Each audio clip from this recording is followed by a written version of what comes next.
रूप पाहता रूप पाहता रूप पाहता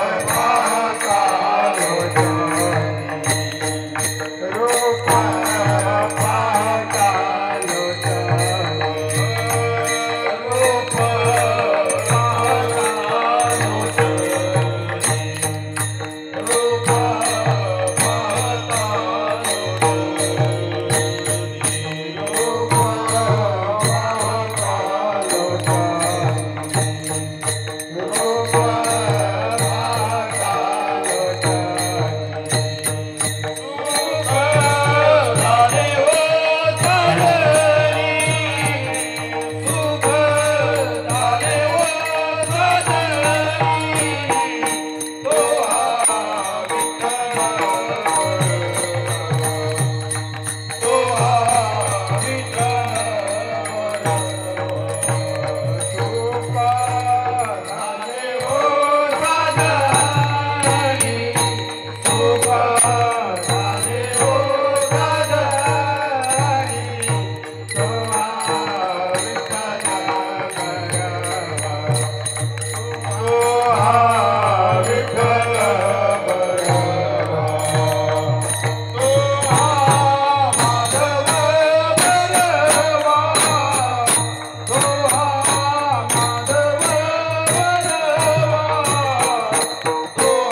भक्ती आम्ही केली सांडोनी उद्वेग भक्ती आम्ही केली सांडोनी उद्वेग भक्ती आम्ही केली सांडोनी उद्वेग भक्ती आम्ही केली सांडोनी उद्वेग पावलो हे सुख संगयाचे पावलो हे सुख संगयाचे पावलो हे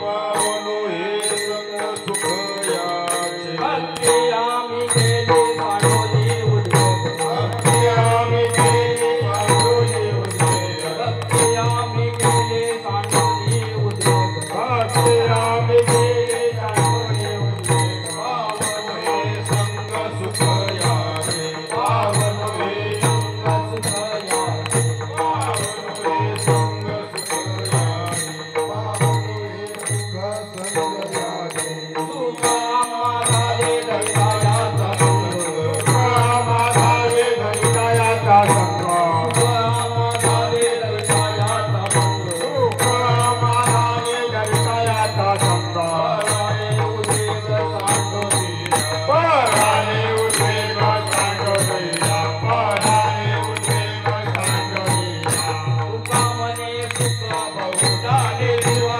भावने सुख बहुधारे जीवा मने सुख बहुधाले दिवा भावने सुख बहुधारे जीवा घरिया सेवा विठोबाची घरिया सेवा विठोबाची घरिया सेवा विठोबाची तुका मने सुख बहुधाले दिवा तुकावने सुख बहुधारे जीवा मने सुख बहुधाले दिवा तुकावने सुख बहुधारे जीवा घरिया सेवा विठोबाची घरिया सेवा विठोबाची घरिया सेवा विठोबाची सुख आम्हाला दैवायाचा संग कामाधारे घरितायाचा संग आम्हाला दैवायाचा संग कामाधारे घरितायाचा संग आले उद्वेग सांडोनिया पराने उद्वेग सांडोनिया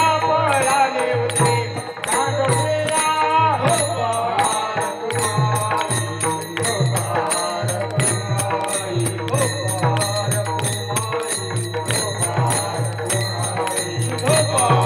कुमारी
भक्ती आम्ही केली सांडोनी उद्वेग, भक्ती आम्ही केले सांडोनी उद्वेग, इको कमी कर इको. पावलो हे सुख संग याचे, सुखामा झाले धरिता याचा संग, पळाले उद्वेग सांडोनिया. तुका मने सुख बहु झाले जीवा, घडली या सेवा विठोबाची. पांडुरंगा करो प्रथम नमन, पांडुरंगा करो प्रथम नमन, पांडुरंगा करो प्रथम नमन, पांडुरंगा करो प्रथम नमन. दुसरे चरण संताची, दुसरे चरण संताची, दुसरे चरण संताची. अग्रपादाने कथेचा विस्तार होय, अग्रपादाने कथेचा विचारो, अग्रपादाने कथेचा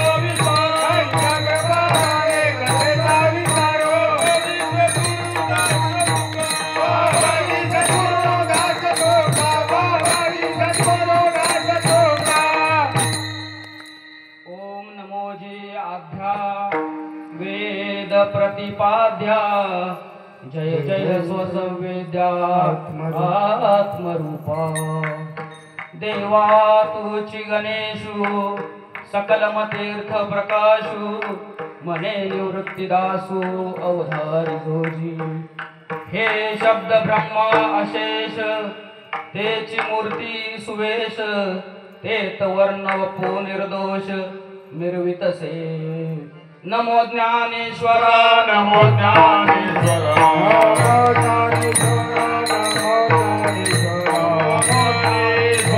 नमो ज्ञानेश्वरा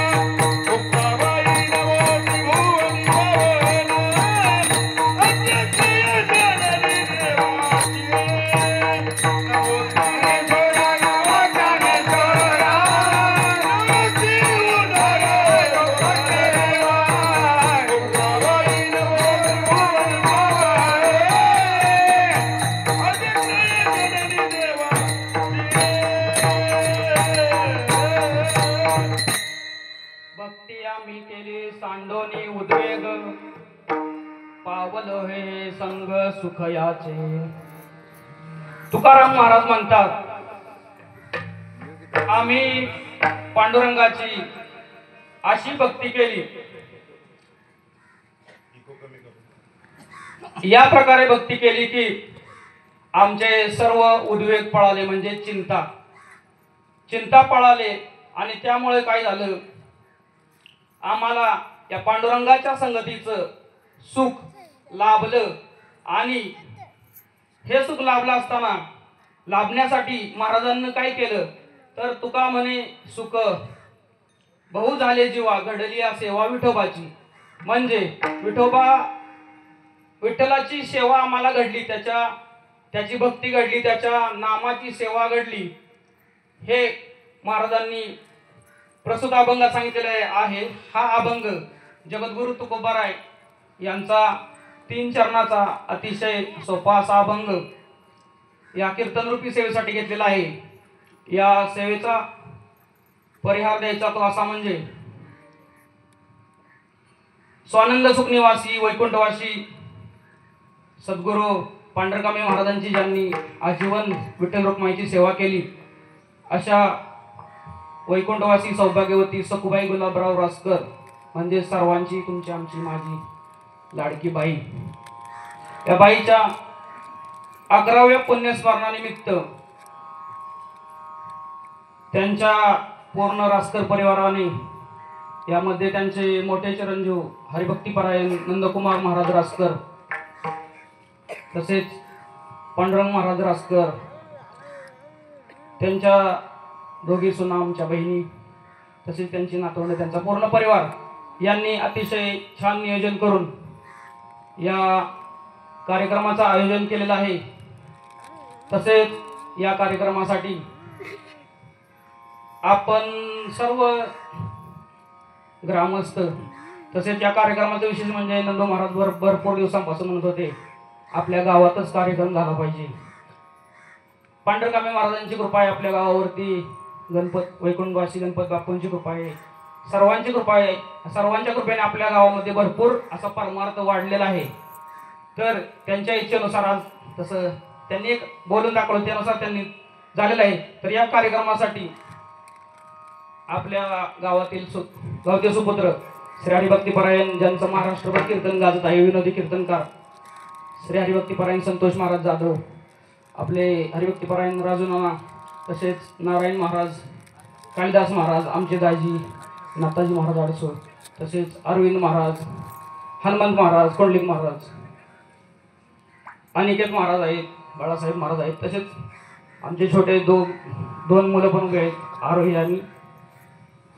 राजवीर तसेच या ठिकाणी विण्याची सेवा ज्यांनी घेतलेली आहे ते महादेवराजे हरिभक्तीपरायण महादेवराजे ज्यांचा आत्ताच 75वा सोहळा संपन्न झाला तसेच पेटी मास्तर श्री हरिभक्तीपरायण सुरेश नाना आणि या कार्यक्रमाला मृदंगाची साथ देत आहेत ते सार्थक महाराज माने, तसेच आपल्या सर्वांची उपस्थिती आणि माझ्यासाठी प्रार्थनीय आहे.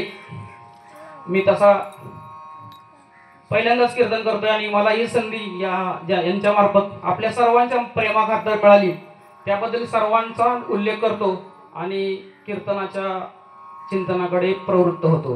विठ्ठल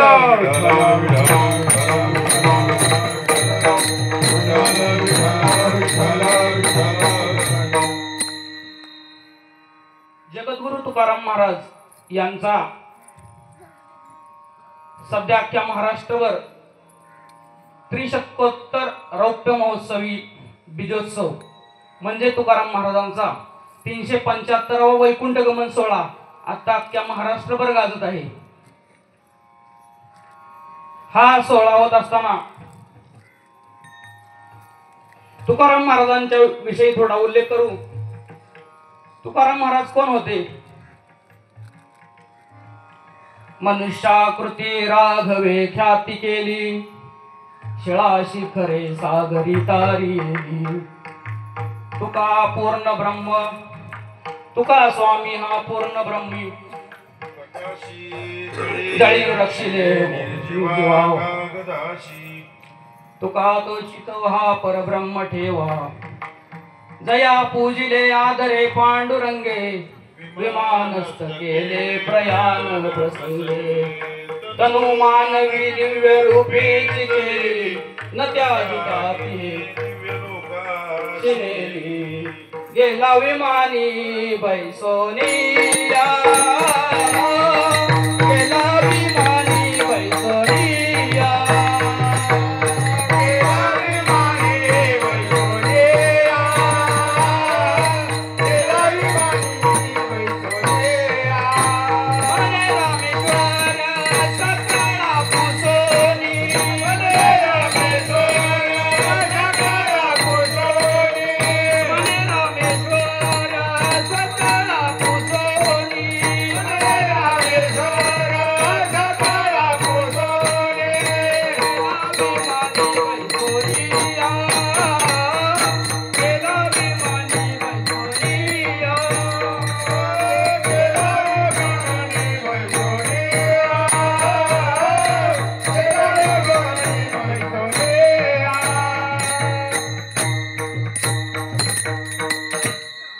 विमानात बसून कोण म्हणलं पंतप्रधान?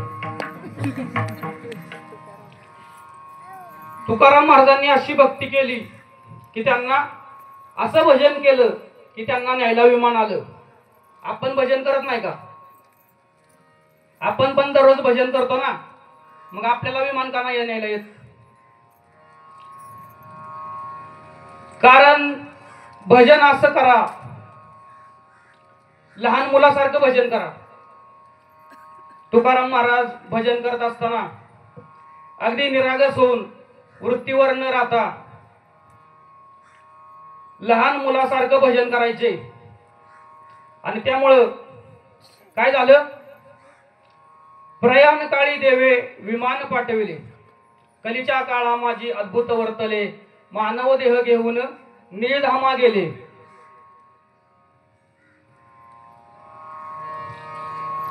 तुकाराम महाराजांना न्यायला विमान आलं. कशाच्या जोरावर आलं?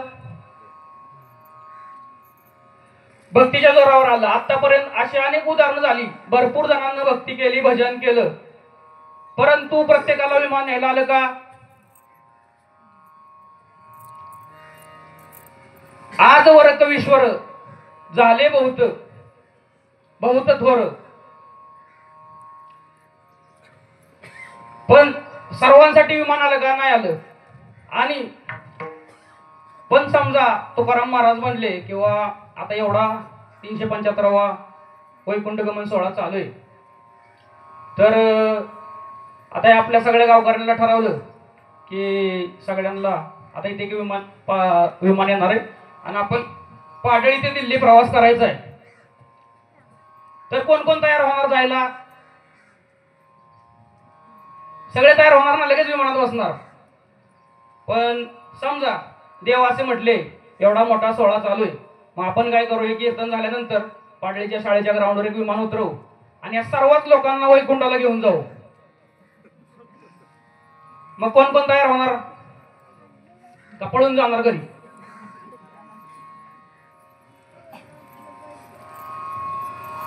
तुकाराम महाराज असं भजन केलं, अशी भक्ती केली, खूप भक्ती केली. सध्या आता जो काळ चालू आहे, हा पर्वणी काळ चालू आहे. एक तुकाराम महाराजांना गुरूंचा अनुग्रह झाला, तो दिवस उद्या आहे.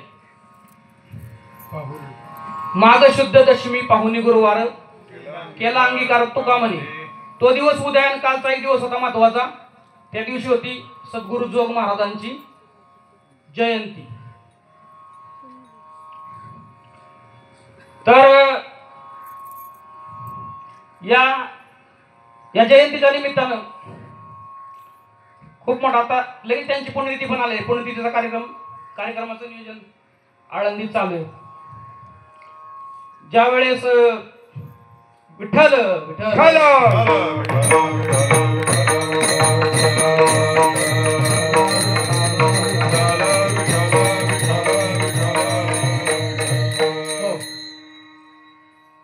भक्ती करायला सांगितलेले, या अभंगातून आपल्याला सांगितले की अशी भक्ती करा, चिंतामुक्त होऊन भक्ती करा.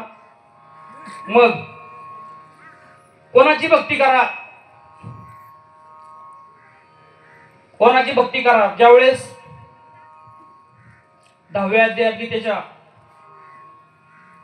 भगवान श्रीकृष्णाने अर्जुनाला आपल्या विभूती सांगितल्या, तसेच माऊलींनी आपल्या ज्ञानेश्वरीच्या 10व्या अध्यायात भगवंताच्या विभूती सांगितल्या, ज्यामध्ये भगवंत कशात आहे, कुठे आहे याचं त्यामध्ये वर्णन आलेलं आहे. म्हणूनच 10व्या अध्यायाला विभूती योग असं म्हटलेलं आहे. तर ज्यावेळेस अर्जुनाने भगवंताला विचारले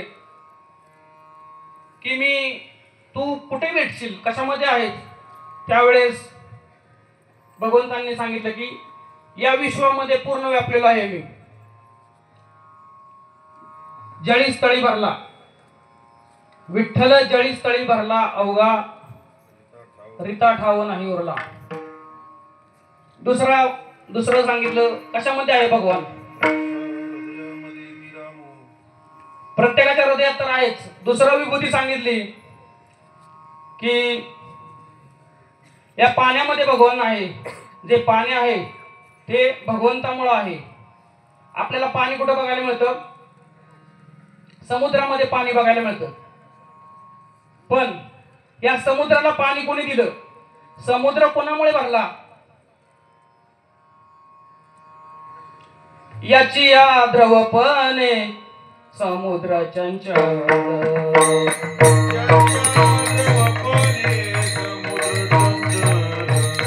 याची या द्रवपणे समुद्र चंचल, याची द्रवपणे समुद्र चंचल,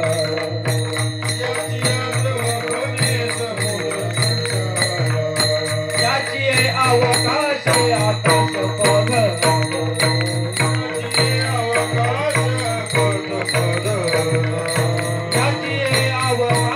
आकाश पद,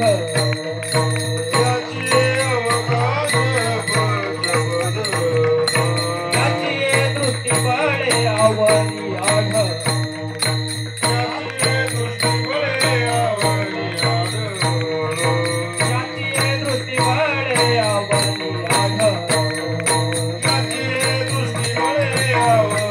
आढ, याची चंचलपणे पवन चंचल,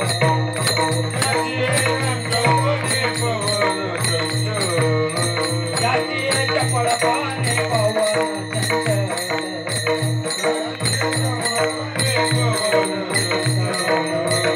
ऐसा लागवी या माया सूत्रधारी, ऐसा लागवी या माया सूत्रधारी,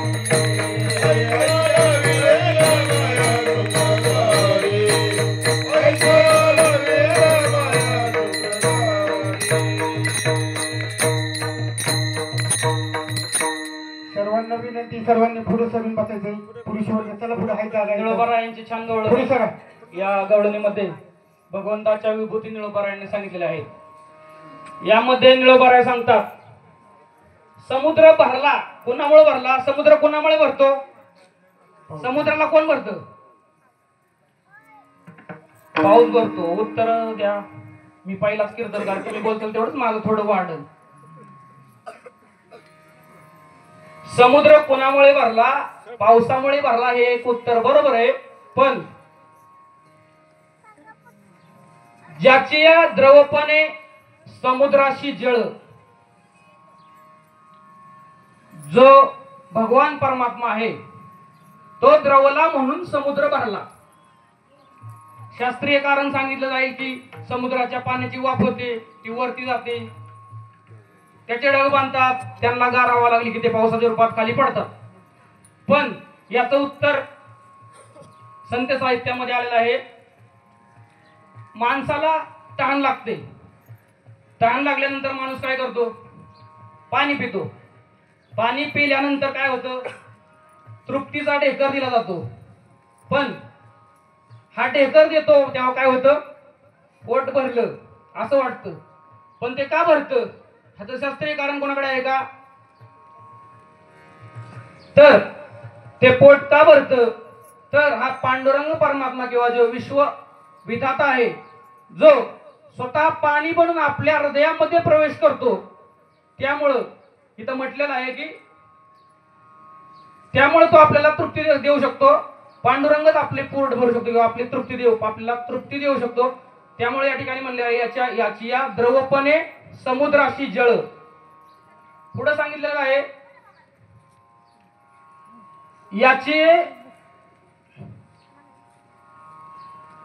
याचे चपळपणे पवन हा चंचल.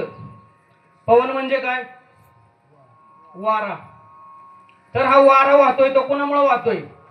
या पांडुरंगाच्या चपळपणेमुळे तो इकडं तिकडं धावतोय, त्यामुळं वारा वाहतोय, हवा वाहते. आपण काय म्हणतो? आपण आवडीने बघतो चला हवा येऊ द्या. पण ही हवा कोणामुळे येते? जर का समजा माणसाला 8 दिवस अन्न खायला मिळालं नाही तरी माणूस जगू शकतो. 4 दिवस पाणी प्यायला मिळालं नाही तरी माणूस जगू शकतो. परंतु जर माणसाला, किंवा तुम्ही प्रयोग करा, नाक आणि तोंड दाबून धरा 1 मिनिट, जगू शकतो का आपण? नाही जगू शकत. का? तर याची या चपळपणे पवन हा चंचल. पुढं काय म्हटले? विठ्ठल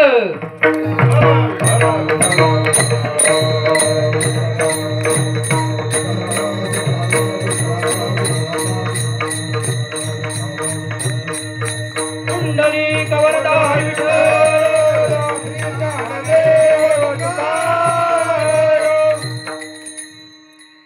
याची अवकाश आकाश पगळ. म्हणजे हे आकाश एवढं मोठे पण ते खाली का पडत नाही? तर ते त्यांनी धरलेलं आहे.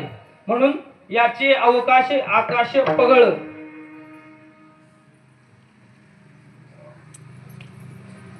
परमात्मा पुढे सांगताना सांगितलं आहे की याची दृष्टी बळे अवनी स्थिर. म्हणजे ही पृथ्वी स्थिर आहे. कोणामुळे स्थिर आहे? भगवंतामुळे पृथ्वी स्थिर आहे. तर अशा या भरपूर विभूती पांडुरंगाच्या किंवा देवानं भरपूर विभूती सांगल्यात. याचा म्हणजे मनुष्याच्या अंगावरती जेवढे केस आहेत तेवढ्या या देवाच्या विभूती आहेत. म्हणजे जे जे या संसारामध्ये आहे ते सर्व कोण आहे? परब्रह्म आहे, देवाचं रूप आहे. मग प्रश्न पडतो, आपण कोण आहे? आपण कोण आहे? सर्वजण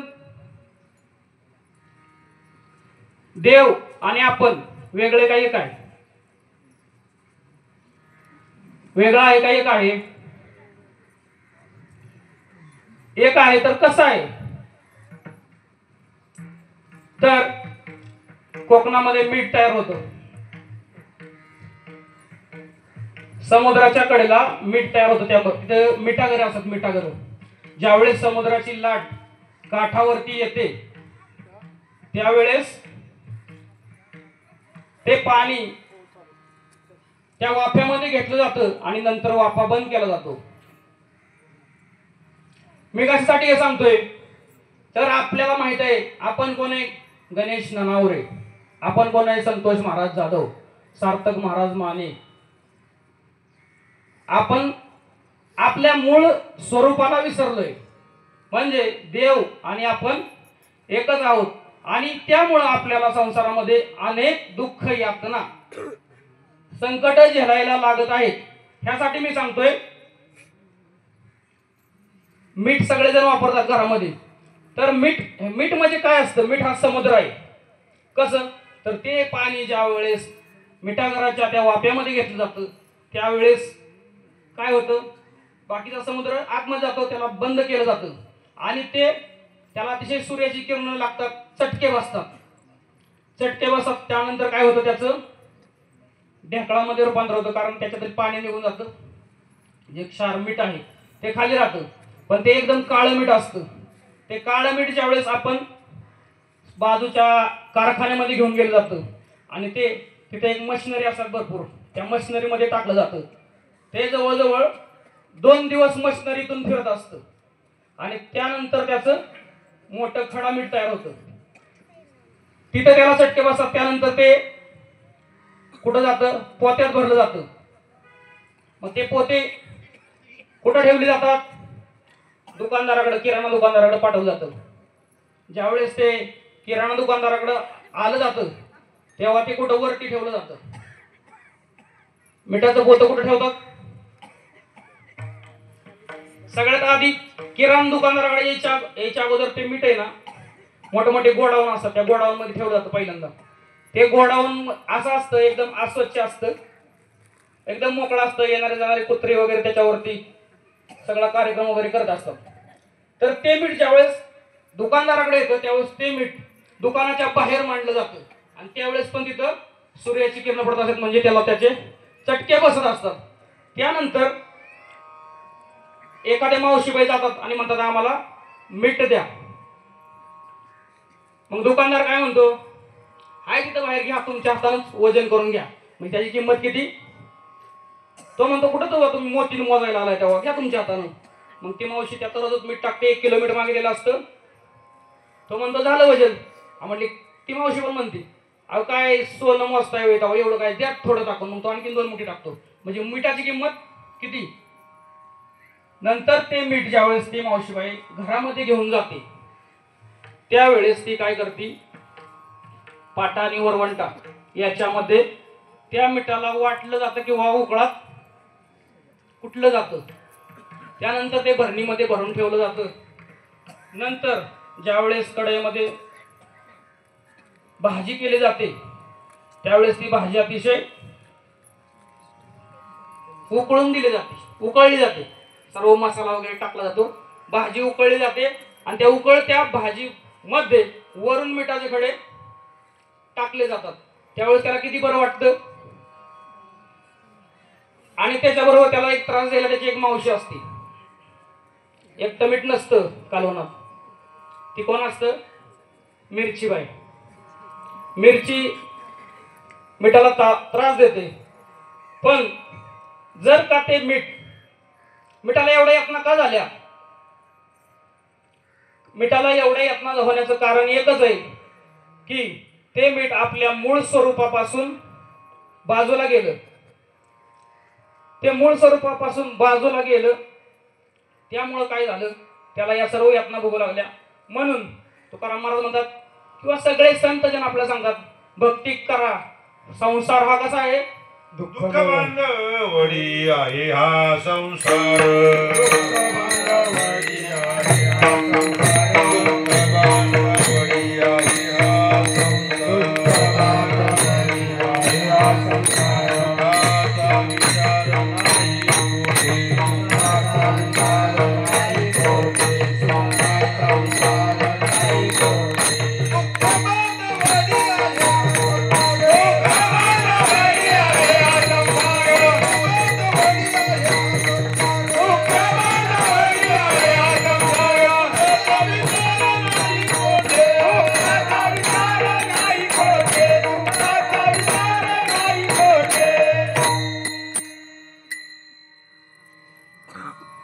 ठिकाणी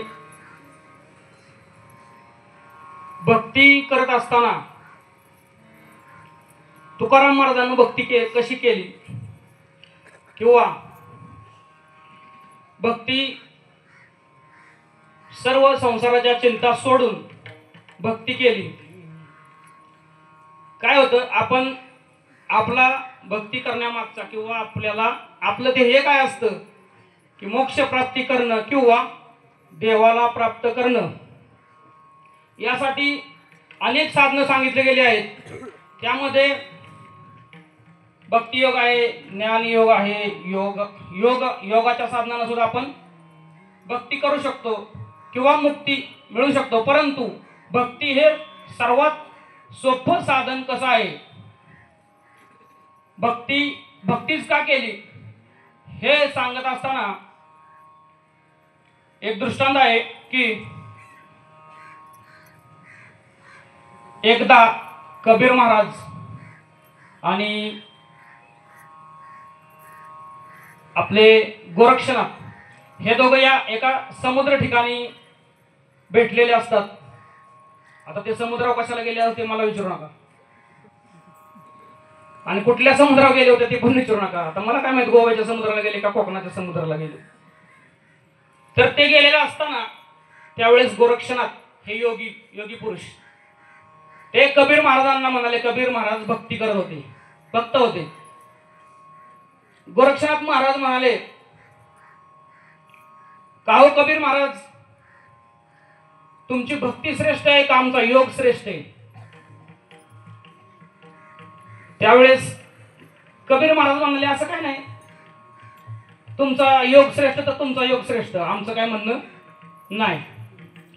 पण गोरक्षनाथ महाराज यांना जरा त्यांच्या योग साधनेचा अहंकार झालेला होता.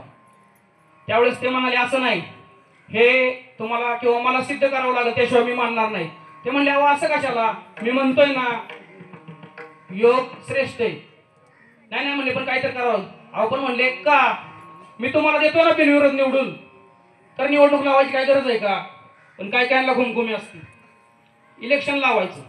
बरं ठीक आहे म्हणले, सिद्ध करायचं, काय करायचं. त्यावेळेस गोरक्षनाथ महाराज म्हणाले, मी या समुद्राच्या पाण्यामध्ये जातो आणि काय करतो, एक कोणता तरी रूप घेतो आणि तुम्ही मला एका मिनिटात ओळखून दाखवायचं. ते ओळखून दाखवलं तर भक्ती श्रेष्ठ. आणि त्यानंतर तुम्ही समुद्राच्या पाण्यामध्ये जायचं आणि गुप्त व्हायचं कोणतं तरी एक रूप घेऊन, आणि मी तुम्हाला ओळखणार एका मिनिटात. आता शेवटी नाही होय म्हणता कबीर महाराज म्हणाले, ठीक आहे बाबा, तुम्ही म्हणताय तर चालतंय. मग त्यावेळेस गोरक्षनाथ महाराज सर्वात प्रथम समुद्राच्या पाण्यामध्ये गेले, कमरेवर पाण्यामध्ये गेले, छातीवर पाण्यामध्ये गेले आणि पुढे गेल्यानंतर पूर्ण बुडी मारली आणि गुप्त झाले. आणि आवाज दिला, कबीर महाराज मला ओळखून दाखवा. असा आवाज देतात 0 मिनिटात कबीर महाराजांनी पाण्यामध्ये हात घातला आणि एक मासा वरती काढला, समुद्राच्या बाहेर फेकून दिला. तेवढ्यात त्यातून ते गोरक्षनाथ महाराजच होते. ते उठले आणि म्हणाले, अरे तुम्ही तर 1 मिनिट सांगितलं, तुम्ही तर 0 मिनिटातच ओळखलं, कसं काय बरं. ते म्हणले, ठीक आहे, आता असं करा, आता तुम्ही जावा समुद्राच्या पाण्यामध्ये आणि मी तुम्हाला 1 मिनिटात ओळखून दाखवतो. त्यावेळेस कबीर महाराज पाण्यामध्ये गेले आणि गुप्त झाले. नंतर गोरक्षनाथ महाराजांनी त्यांना शोधायला सुरुवात केली. 1 मिनिट झाला, 2 मिनिटं झाली, 1 तास झाला, 2 तास झाले. गोरक्षनाथ महाराजांना कबीर महाराज सापडत नव्हते. शेवटी गोरक्षनाथ महाराज त्या समुद्राच्या काठावरती गेले आणि पाया पडले. कबीर महाराज, तुम्ही काय मला सापडत नाही, कृपा करून वरती या, मला दर्शन द्या. मग त्यावेळेस 1 मिनिटात कबीर महाराज समुद्राच्या काठावरती आले, प्रगट झाले. त्यावेळेस गोरक्षनाथ महाराज म्हणाले, का हो कबीर महाराज, तुम्ही पाण्यात गेले असता मला सापडले नाही. तुम्ही पाण्यामध्ये गेल्यावरती काय झाला होता, त्यामुळे मला सापडला नाही. त्यावेळेस कबीर महाराज म्हणाले की मी पाण्यामध्ये गेलो तेव्हा मी पाणीच झालो होतो. म्हणजे अशी ही भक्ती श्रेष्ठ आहे आणि ही श्रेष्ठ भक्ती तुकाराम महाराजांनी केली अभंगाच्या पहिल्या चरणात सांगतो. भक्ती आम्हा केली सांडोनी उद्वेग, भक्ती आम्हा केली सांडोनी उद्वेग, भक्ती आम्हा केली सांडोनी उद्वेग, भक्ती आम्हा केली सांडोनी उद्वेग, भक्ती आम्ही केली सांडोनी उद्वेग, भक्ती आम्हा केली सांडोनी उद्वेग,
भक्ती आम्ही केली सांडोनी उद्वेग, पावलोय हे सुख संग याचे, सुख आम्हा झाले धरिता याचा संग,